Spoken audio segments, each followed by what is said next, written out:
Alright, man, welcome back to another reaction. Today we got Lil Dicky's fake rap career is more successful than his real rap career.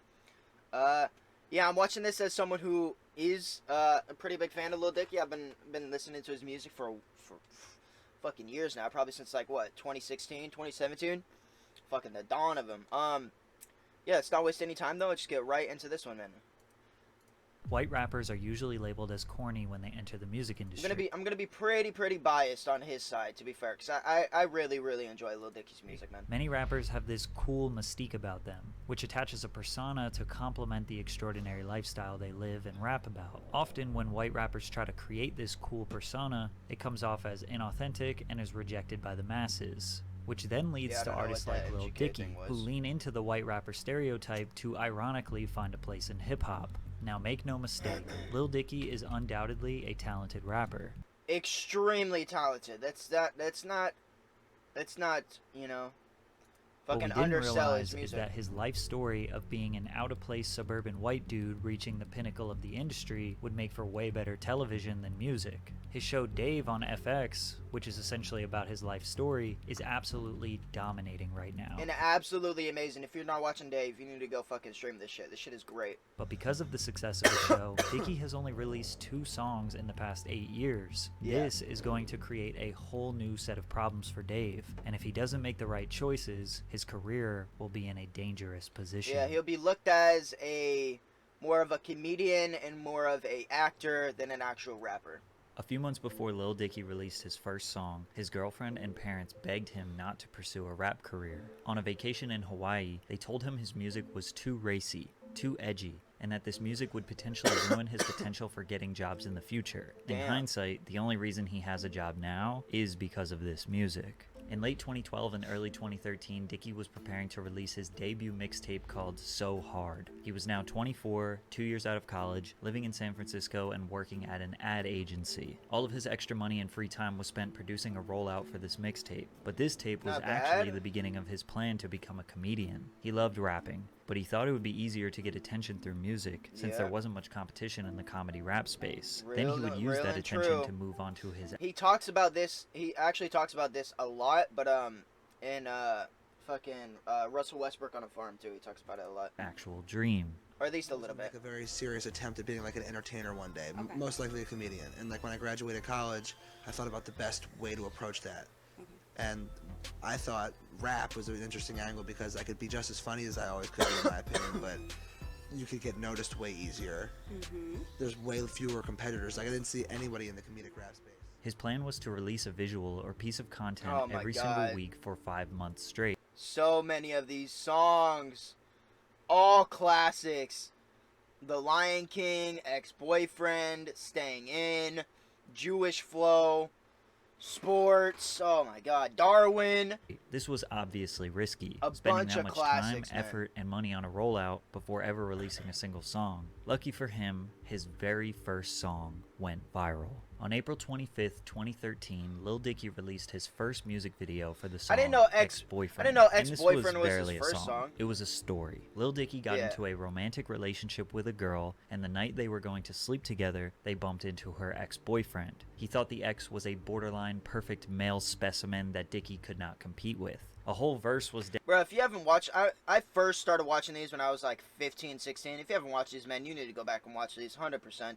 These are classics. These are all classics. Dedicated to how nice this guy's penis was. Make sure you're drinking water Literally while I tell you about today's sponsor, Underdog Fantasy. The best place to play fantasy sports. Man, you did not just... I want to tell you about... Well, guess what? I can't play fantasy sports because, unfortunately, I live in a stupid state like called Washington, where they don't allow online gambling because they're a bunch of fucking bums. Alright, sorry. Many states across the U.S. shared on Reddit the girl to prevent himself from disappointing her until she ran after Dicky and told him not to worry since they dated in the 2nd grade, and Dicky got to smash. The song got shared on Reddit, which would ultimately get pushed to the front page, and as a result, the video got over 1 million views in the first 24 hours. He drove all the traffic from this video to his website to download the full mixtape. So Hard was 17 tracks long. Most of those were remixes over really popular beats or stolen YouTube beats. Most people go viral and don't know what to do, or they have nothing to follow it up. But as we know, Dicky had 5 months of content that was ready to be released. True. He dropped Staying In, Yeah. Sports, Jewish Flow, and Too High, which all generated millions. Classic. Yo, if you haven't listened to Too High, you need to go listen to that one too. That's like one of my first smoking out anthems, man. We know Dicky had 5 months of content that was ready to be released. He dropped Staying In, Sports, Jewish Flow, and Too High, Jewish which Flow all and Too generated High are millions all of views in the classics. first few days of release. All of his songs were rooted in a great degree of irony, like his song Too High, which starts off by him saying, "Every rapper got a track about smoking weed, so I didn't really have a choice." Through these tracks, we got to know that he was a goofy suburban Jewish kid who was a serial masturbator and obsessed with the idea of getting laid. It's great to finally see a rapper that doesn't take himself so seriously. That's literally exactly what. Dicky approached rap That's more exactly like comedy. what it was. He understood people were going to make fun of him in the rap game, so he just beat them to the punch. Self-deprecating humor is a go-to strategy for a lot of comedians. It's an easy way to secure some laughs when you say what other people are thinking. Plus, it gives you the perception of being humble and trustworthy. He also wasn't afraid to make a racy or edgy song/music video. As we know, a big part of comedy is Yeah, just so you know, Jewish Flow, bruh. The entire song is about him rap battling Adolf Hitler, and he's Jewish. So it's like, it's it's so good. It's actually so good, bro. riding a thin line of controversy. A lot of comedians are constantly trying to push the limits to get their audience to laugh at the things that they're traditionally not supposed to laugh at. Dicky was not afraid. Lots of haters out there. Listen to a little bit more of his music. He's super talented, and the sense of humor brings some much needed light air to rap music. There's no way you can say he's not amazingly talented lyrically. Hey, first of all, what's really funny is how the rest of you rap. If I mumble something dumb about me running the trap, then it'll be another young redundancy who muttering crap. Dicky even got praise for his rapping ability in a tweet from Kevin Jesus Durant, who was Christ. the first celebrity to publicly endorse the rapper. But despite his success, Oh, yo, he just talked about Russell Westbrook on a farm. Pause this, bro. I'm rocking to that Lil Dicky Russell Westbrook on a farm. He put a good flame to that pound cake beat. True. Thank you. Russell Westbrook on a farm got to be. It's top 3 on the pound cake beat by far. It's 100% top 3 on the pound cake beat. And it's first definitely top celebrity 3 to for his publicly songs. endorse the rapper. But despite his successful rollout, Dicky was broke. He put all of his content out for free, and using stolen beats was never going to allow him to make money anyways. So he asked his followers for money. This YouTube video titled Kickstarter was uploaded, where he announced What? the launch of his Kickstarter campaign. I didn't Dicky know that. explained that the crowd-funded money would be used for studio time, purchasing original beats, high-quality music videos, and financing Wow. his first tour. I The didn't more know money I that. get, the more outlandishly extravagant these videos can become. I could blow things up, Nice. get elephants, Nice. blow an elephant up. You know, Okay, I don't- like guts flying everywhere. I wouldn't actually blow up an elephant. Yeah. You know, I've long valued what the elephant meant to our Earth. Yo, same. I've long valued what elephants have meant to our Earth too. Evidently, his fans wanted to help him with his vision. After 2,800 donations, his Kickstarter generated $113,000, That's which was plenty of insane, money for bruh. him to make his dreams a reality. His first show ever, he sold out the Theater of Living Arts in Philadelphia, which is his hometown. From there, he had a few more sold-out shows. He moved to LA, continued to drive his 2002 Toyota Avalon, and had the Nice. comfort of preparing his next big release. His visuals from here got way more high quality, Yeah. noticeably in the song Let Me Freak. This cinematic experience Let Me Freak's a great one too, man. accompanies Dicky's lyrics. I really love that Patrickcc's delving into all this, man. 'Cause as like I said, as someone who's like, I've been a Lil Dicky fan for fucking ever, man, since like 2016, 2017. So as someone who like really fucks with his music, man, to see someone who is actually diving into the music and actually kind of knows what they're talking about a little bit, this is great, man. I love this. of basically begging a girl to have sex with him every day until he is in his 90s. This was Yes. our first real insight into what he could look like on the big screen. He executed the vision flawlessly. Also, during the live performance of this song, he would invite girls on stage to give them a lap dance. What the hell? Thanks for allowing that. Yeah. Thanks Don't for press allowing charges. that. From September what? 2014 until July 2015, he What the basically hell? toured non-stop, selling out bars and fraternities all over the country. But he promised his Kickstarter community an album, and he had to deliver something big. July 31st, Yeah, the 2015, Professional Lil Rapper Dicky album. released his 20-track independent album, Professional Rapper. This is the only album he's released too, man, which is really sad. The title track acted as his introduction into the rap game, where he is essentially interviewed by Yeah, Professional Rapper, the song, man. Woo! With Snoop. Come on, man, that slaps too. White Crimes, also classic. Basically, all these are classics, man. Who Knew's amazing. Let Me Freak. We already talked about that. White Crime's insanely fucking great. If you haven't, you definitely need to go listen to White Crime.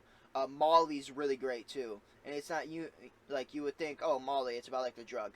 No, it's completely opposite. It's got like a love story type vibe to it, man. It's really great, honestly. Snoop Dogg. This song paired with a high-budget animated video which could be easily Yes, mistaken sir. for a real show. In the song, Dicky tries to convince Snoop that he is going to change the rap game, to provide a different perspective and flair than most rappers. He also secured some other pretty big features like T-Pain and Brendan Urie, but Dicky knew he gonna had a say hit on that his money. hands when he landed a Hey, feature with Fetty I Wap and love Rich that Homie fucking Quan, song who was too, yeah. absolutely dominating That's Save radio. That Money right there. This is actually the song right here. In 2014 and 2015. Save That Money was an Yeah, ironic here it twist is. on a 2-decade trend of every rap song talking about spending money. The music video took this to the next level where he went door to door and asked filthy rich people if he could use their mansions, cars, and This is yachts so for his great. music video without paying them. For free. The budget for the video was Yeah. $0, which was a genius move that landed him a lot of press and was a Yeah, catalyst to the video absolutely getting hundreds great. of millions of views. This song would ultimately chart at number 71 on the Billboard Hot 100 and got a lot of new eyes on him. The frat boys who were turning up to classic male pregame absolutely loved this album, but the broader hip-hop audience had a hard time deciding what value Dicky was bringing to the game. His comedy was about as funny as your goofy parody movie or newer Adam Sandler film, but when he was serious, it came off kind of confusing, like on the track The Antagonist, where he basically talks about how he doesn't like his funny music and doesn't listen to funny music. He thinks his serious music in his archives is going to change the world, which By the way, a lot of his serious music is fucking great, man. It's so good. Like even Russell Westbrook on a Farm has a much more serious note than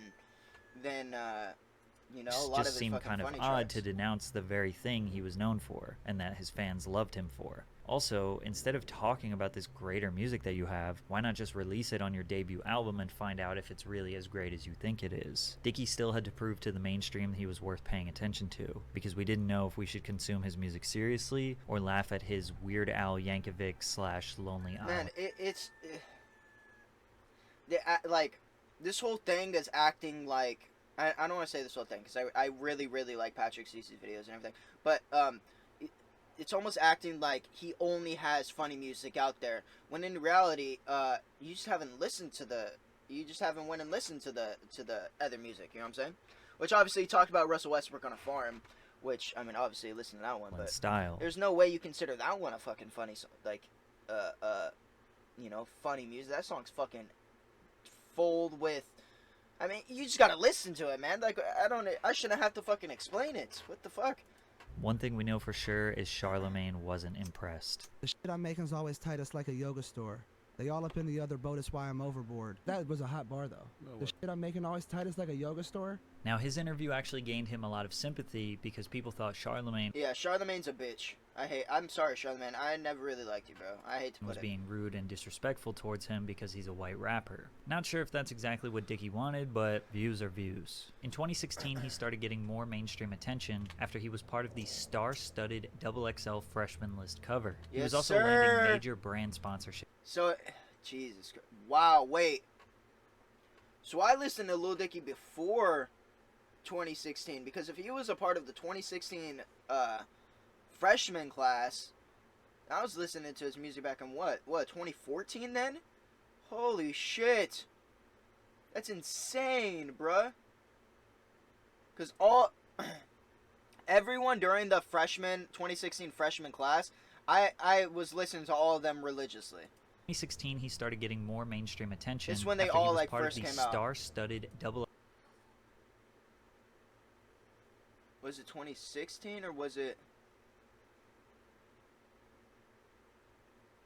Yeah, it was this one. It literally was this one. Kodak, Uzi, 21. Wow, there's Yachty too. Why can't I remember his name right now? Oh yeah, right here at the bottom. Yeah, designer Denzel Curry. That's his fucking name. Anderson .Paak right here. God damn.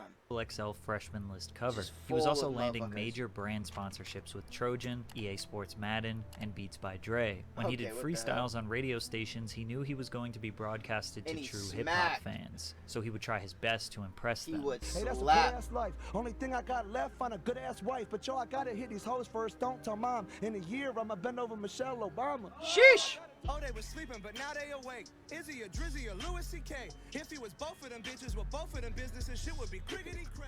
By 20 Damn, dude. His Westwood this Westwood freestyle went absolutely in. 2017, he had already toured all over the world and was living the professional rapper lifestyle to the highest degree. He reached new cinematic heights with the visual for his song Pillow Talking, which was a 10-minute roller coaster of a conversation Dicky had with a girl after they got done having sex. They go from small I didn't talk to listen to the song, politics just to in the aliens chat. to God to veganism. This video was I didn't very listen to that. ambitious and made a 10-minute track feel a lot more like a short film than a song.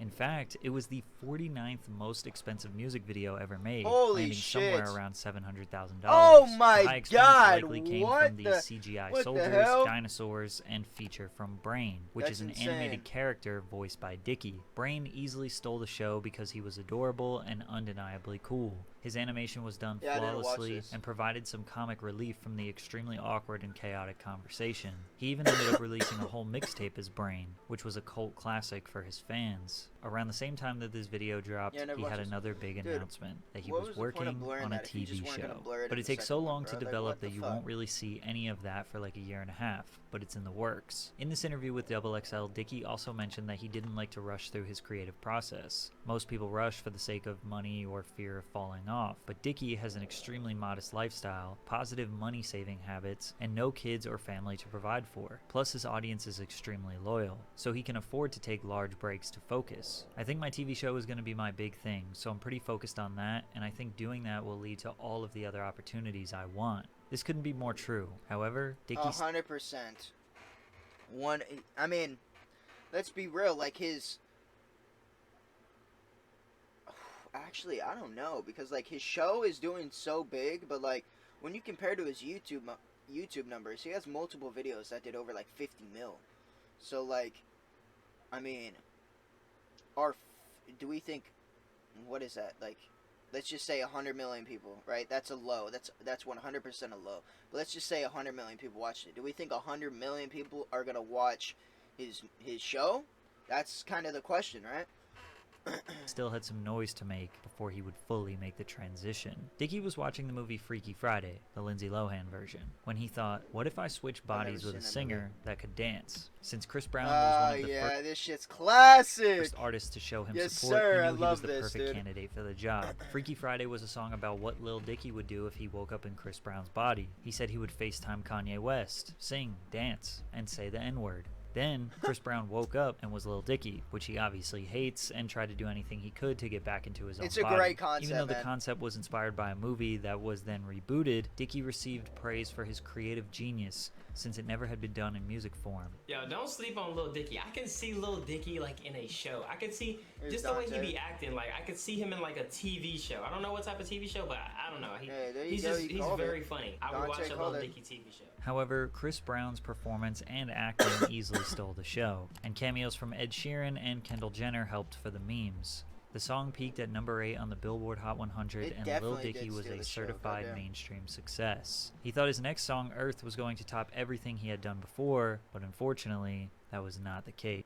I mean, Earth was great though. If you listen to Earth, come on, that shit was great. He spent $4 million producing this Pixar/Disney level animated production. The intention of this song was to raise money for charity and discuss the dangers of climate change. This song had an all-star cast of 28 Literally different celebrities Everyone was in this shit, and bruh. singers portraying characters, as well as singing a line or two. Some of those included Ariana Grande as a zebra, Miley Cyrus as an elephant, Shawn Mendes as a rhino, Snoop Dogg as a weed plant, and Kevin Hart as as Kanye West. And I'm Kanye West. The song peaked at number 17 on the Billboard Hot And I'm Kanye West. It's so classic, bro. Come on. It's so funny, bro. Kanye West. And I'm Kanye West. The song That's peaked at so number 17 funny, on the bro. Billboard Hot 100, but it failed to do anything more substantial than provide a few memes. Even for Lil Dicky, this seemed like a terribly unfunny Disney promotional trailer that celebrities participated in to pat themselves on the back and pretend like they care about the earth. What? Saddest Come on, thing it about was this song funny. is, What? You don't like it, Patrick? Patrick didn't like this song?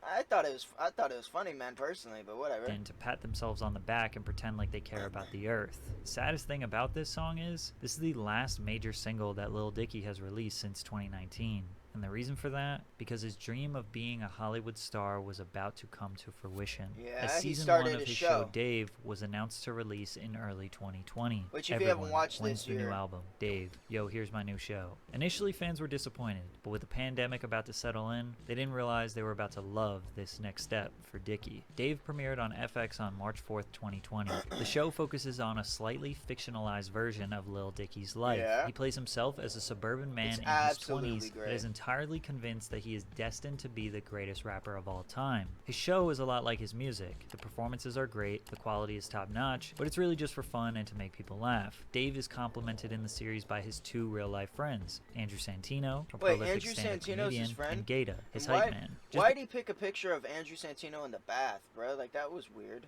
between these three, you have a pretty lovable and entertaining cast. Where Dave really sets itself apart is by immersing the viewer into the world of being a rapper. They do this by securing successful rappers and influential people within the music industry to play cameos in the series. Just to name a few from the first Which season, is a really Young good Thug, job. Gunna, Trippie Redd, Charlamagne the God, Justin He said, "Are you sick?" Nah, it's like a weak cough. Bieber, and more. Dave gave rappers an opportunity to It's so try acting, classic. even if they are only playing themselves. It still puts them in unique situations which are fun for viewers. For Yes. example, you would have never got to watch a Lil Dicky awkwardly here we accept a go. blunt from Young Thug. Yeah, Hey guys, you mind if we join? this is it, chat. I can't believe that. The one that I talk about, the one that I like reference, he winds up showing. This is so great. Thank you. The series is riddled with moments like these which honestly make it entertaining. And because of it, the show was an instant success. 2 months after its premiere, Dave became the most watched comedy series in FX history, averaging 5.3 million viewers per episode. Following this monumental Damn, success, son. they were renewed for a second season and started filming Yeah. immediately. The second season follows a similar format as the Seven- first, just a bit darker. Season 3, by the way, Season 3 is premiering now. I'm currently watching that. It's absolutely great, man. Season 3 is absolutely great. Speckled in Yeah, between man, the dick it's jokes, fucking- Dave deals with the internal struggles of Absolutely fame and bangers. notoriety. Just like the first season, there are many more celebrity cameos like Lil Yachty, Kevin Hart, Lil Nas X, Denzel Curry, and others. The second season received an average score of 84 from critics on Metacritic, being praised for its deeper character development and feeling of progress coming from the first. In February of 2022, Dave was renewed for its third season. Yes, This is sir. the most recent season that premiered on April 5th, 2023, and they are currently still being released. Yeah. The season has I'm been like received episode well 2 so or far. 3 The of it. rapper continues to bear all across the country in a show that remains as humorous as it is illuminating. It's safe to say the show will continue to perform well in the foreseeable future. It's a unique combo of rap, juvenile humor, and relatable personal struggle that can entertain adults and youth alike. It's this show that exemplifies very well that Dave Bird, above all else, is an entertainer. And although fans have been begging him to release another album in his comment sections, it looks like they will not get one. Aside from the songs that are in the show, it's unclear if Dicky will ever return to music. After all, I'm gonna his let him goal finish from the this. very beginning was to use rap as a vehicle for his Hollywood dreams. I mean, these days he says he doesn't even resonate with the name Lil Dicky anymore. Like, he actually kind of hates it. You see, the interesting thing about Lil Dicky is he's been telling the same exact story for the past 10 years. In 2013, when he released his mixtape, we pretty much got to know everything we needed to know about him. He's a neurotic, self-deprecating, average suburban Jewish guy who likes dick jokes and can rap a little bit. The rest I think his rap skills over time have really increased. I believe he's far better than the average rapper, 100%. Like, you could just listen to the rhyme schemes and the flows and the it's I don't even. Just go listen to the fucking music, motherfucker. Jesus Christ. The rest of his music All you career gotta do was is go just listen. improved technical Okay, rapping really? You ability gotta show and higher that? quality visuals, which would basically make Professional Rapper the studio quality, polished version of the So Hard mixtape. His singles that he released after the album were less introspective and more just about his status as a celebrity. Then he spent the next 5 or 6 years retelling that same exact story from the beginning with his show Dave. His life basically stopped in 2019, so he could tell his life story since 2013. And what he has done since 2019 is spend 15 hours per day nonstop Basically. working on this show, because Wow, that's. I mean, basically. he's involved with the writing, producing, directing, acting, and editing. I don't think that, like, now that he's acting, though, that takes away from his music career. I don't see how that. Obviously, he's not gonna make any more. I mean, he probably drop music over time, but. The final product. Lil Dicky show is about being a famous rapper, but he hasn't been a famous rapper for the past 4 years. So after season 3 ends, what will he do? Are there more stories to tell? In his interview with Caleb Presley from Barstool Sports, who is known for his outlandish questions and meme-filled moments, everyone thought Dave would thrive in that environment, but the whole time he was incredibly confused. Like he couldn't understand what was a joke and what wasn't, which led. Dude, I think. What the fuck is this? He was incredibly confused. Dude, every single person who goes on this show is incredibly confused. That's like a part of the whole show, is that Caleb makes the entire show awkward. Him and Glennie sitting there eating with ice cream. The person's like, what the fuck's going on here? And I can't remember his fucking name right now off the top of my head because this irritated me a little bit. But Caleb Presley's fucking supposed to, like, he's like asking him awkward questions, and like that's like the whole point of the show, is to ask weird questions while making the guest feel fucking uncomfortable and awkward. With Caleb Presley from That's Barstool what's so Sports, good about who the is show. known for his outlandish questions and meme-filled moments, Yes. everyone thought Dave would thrive in that environment, but the whole time he was incredibly confused. Like he couldn't understand what was a joke and what wasn't, which led to fans being disappointed. Not going to lie, I expected Lil Dicky to be one of the best episodes, but he gave you nothing. I always thought, like, I'm like the comedic voice of my generation. Now he says this, but he was dry as a bone when faced with somebody who does have a comedic voice in 2023. What Dave decides to do from here is very important. He has lasted a decade on the same story. Is he capable of producing something other than his own life experience? Will he go back to rapping as a 35-year-old? Can he prove himself as the comedic voice of our generation, or will he be stuck in limbo for many years to come? Okay.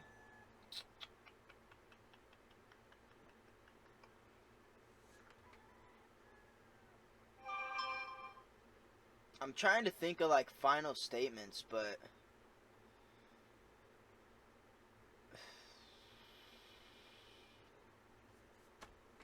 honestly, I don't really got nothing to say, man. If you don't like his music, don't listen to his music, man. And you know what I'm saying? Like, Jesus Christ. Yo, hey, make sure to go subscribe to Patrickcc if you haven't already, man. God damn, man. God damn.